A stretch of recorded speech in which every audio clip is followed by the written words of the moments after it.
तो good morning friends, स्वागत है आप सबका हमारे इस यूट्यूब चैनल पर। तो ध्यान दीजिएगा, आज हम देखेंगे 22 जनवरी की करंट वाली चाय। तो वीडियो को कंप्लीट देखना है ना। चलिए पहला प्रश्न देखिए छत्तीसगढ़ में निम्नलिखित में से किस स्टेडियम में पहली बार अंतर्राष्ट्रीय मैच खेला गया है। तो काफ़ी इम्पोर्टेंट प्रश्न है, डिटेल से देखेंगे इस स्टेडियम के बारे में। ध्यान दीजिएगा और इसका जो सही आंसर है ऑप्शन नंबर ए है, शहीद वीर नारायण सिंह। ध्यान रखना है, ऑप्शन ई सही है। चलिए ध्यान दीजिएगा कि राजधानी रायपुर में दोस्तों पहली बार वनडे अंतर्राष्ट्रीय मैच खेला गया है और भारतीय टीम ने न्यूजीलैंड को 34.3 ओवर में 108 रन पर दोस्तों ऑल आउट कर दिया है और भारत ने न्यूजीलैंड को 8 विकेट से हराया है। ध्यान दीजिए और पहली बार है दोस्तों कि रायपुर के शहीद वीर नारायण सिंह स्टेडियम में वनडे मैच है ना खेला गया है, ये पहली बार है।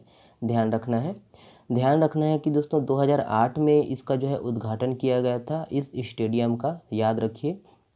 ये वाला पॉइंट बहुत इंपॉर्टेंट है, ध्यान रखना है।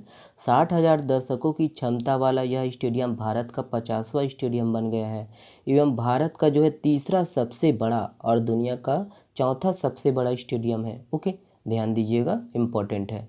चलिए अगला प्रश्न देखिए, छत्तीसगढ़ से किसे ब्राज़ील सरकार की ओर से सम्मानित किया गया है।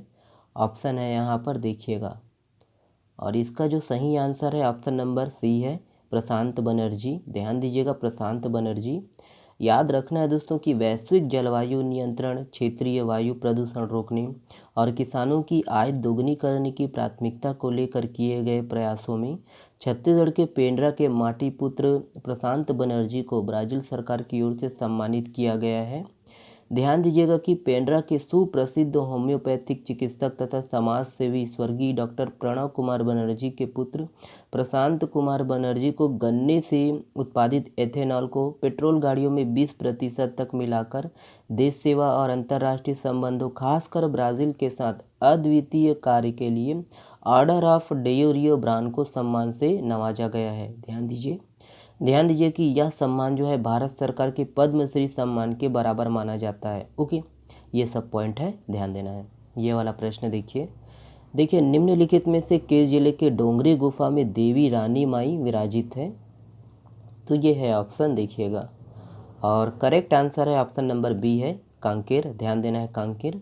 ध्यान दीजिएगा दोस्तों कि कांकेर जिला के चरामा तहसील के अंतर्गत हलवा टिकरापारा गांव रानी डोंगरी ग्राम पंचायत का आश्रित ग्राम है और यहाँ 7-8 गांव की जो है प्रमुख देवी रानी माई हैं, जो टिकरापारा से लगभग 3 किलोमीटर की दूरी पर जंगल के डोंगरी गुफा में विराजित है। ध्यान दीजिए, मान्यता है कि जो है रानी माई का आगमन बस्तर से हुआ है। ओके, तो ये सब पॉइंट है ना, याद रखिए।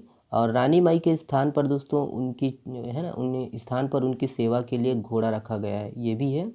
तो है ना, नॉलेज में रखना है किस जिले से संबंधित है। ये वाला प्रश्न बहुत ही इम्पोर्टेंट है। देखिए कि वर्तमान खरीफ मार्केटिंग सीजन के एमएस में सेंट्रल पूल में सबसे अधिक धान जमा कराने वाले छत्तीसगढ़ देश का कौन सा राज्य बन गया है। तो ऑप्शन है यहाँ पर, और हम लोग कल भी देखे थे इसके बारे में थोड़ा, है ना, वो वाला वीडियो देखे नहीं है तो देख सकते हो। ऑप्शन नंबर आपका बी सही है, दूसरा स्थान है। ध्यान रखना है दोस्तों कि वर्तमान खरीफ मार्केटिंग सीजन के एमएस में सेंट्रल पूल में सबसे अधिक धान जमा कराने वाले छत्तीसगढ़ देश का दूसरा सबसे बड़ा राज्य बन गया है और अंतिम तिथि 31 दिसंबर तक दोस्तों 110 लाख मीट्रिक टन जो है धान खरीदी का अनुमान है और पिछले वर्ष 2021-22 में 98 लाख मीट्रिक टन धान जो है खरीदी हुई थी। ध्यान देना है। भारत सरकार द्वारा दोस्तों 15 जनवरी को जारी रिपोर्ट के अनुसार छत्तीसगढ़ केंद्रीय पूल में 92 लाख, याद रखिएगा 92 लाख मीट्रिक टन धान का जो है योगदान दे चुका है। और वही है कि इस सीजन में दोस्तों सर्वाधिक धान जमा कराने वाला जो है छत्तीसगढ़ दूसरा प्रदेश बन गया है। और वर्ष देखिए, इस वर्ष 24.96 लाख किसानों ने पंजीयन कराया है और इसमें 2.30 लाख जो है नए किसान हैं। ध्यान दीजिए। और इस साल दोस्तों राज्य में 135 नए उपार्जन केंद्र शुरुआत किए गए हैं, मतलब 135 नए उपार्जन केंद्र खोले गए हैं, जिसके कारण दोस्तों कुल उपार्जन केंद्रों की जो संख्या है 2617 हो गई है। ओके, ध्यान दीजिएगा। और कमेंट्स में करके ये बताइएगा दोस्तों कि मैं लास्ट में रिवीजन स्टार्ट करूं या ना करूं। अगर आप चाहते हैं रिवीजन स्टार्ट हो तो कमेंट्स में करिएगा, हाँ बिल्कुल चालू किया जाए। चलिए आज के लिए बस इतना ही है दोस्तों। ये वाला प्रश्न का जवाब आप लोग को देना है ना। आज का जो करंट वाली चाय थोड़ा कम है, संडे है इसीलिए, शनिवार को थोड़ा कम रहता है। तो निम्नलिखित में से किस पहाड़ी का नाम चंदेला, कुहकी, मुड़फोरवा और सुआ पहाड़ी भी है?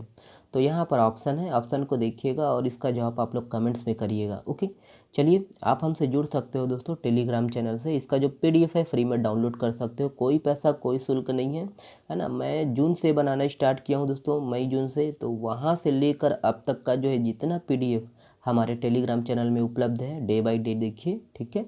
चलिए, और इंस्टाग्राम से भी है ना जुड़ सकते हो और फेसबुक से भी जुड़ सकते हो। वीडियो को देखने के लिए बहुत बहुत धन्यवाद।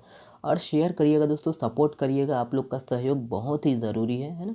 वीडियो को लाइक करिएगा और चैनल से जुड़िएगा अधिक से अधिक। चलिए बहुत बहुत धन्यवाद दोस्तों, वीडियो को देखने के लिए शुक्रिया।